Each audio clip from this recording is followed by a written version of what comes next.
though, is should that be part of public record? If there's no proof that those allegations are true and it has nothing to do with the investigation at hand. If you knew the truth at the beginning, you wouldn't have to go through all these investigations. You wouldn't have to question all these people. That's not how law enforcement organizations operate. So basically, we allow anything into the public record and then let the lawsuits fly where they may? That happens. I mean, because that was one of the questions I had for you, Ardith, was if the depositions have to be part of the public record.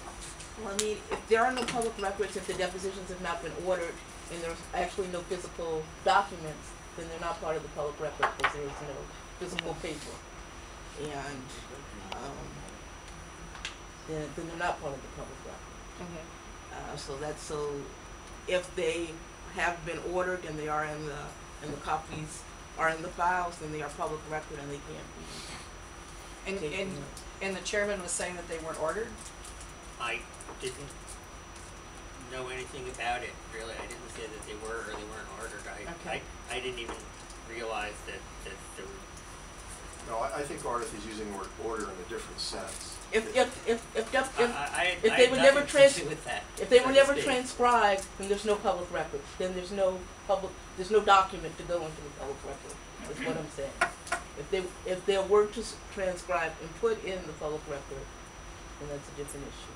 But if there were no copies. Unfortunately, everything that we do, I even know this group does, is public record, and it better be, because then the accusation will be made that you're covering up the things that you don't want to be made public.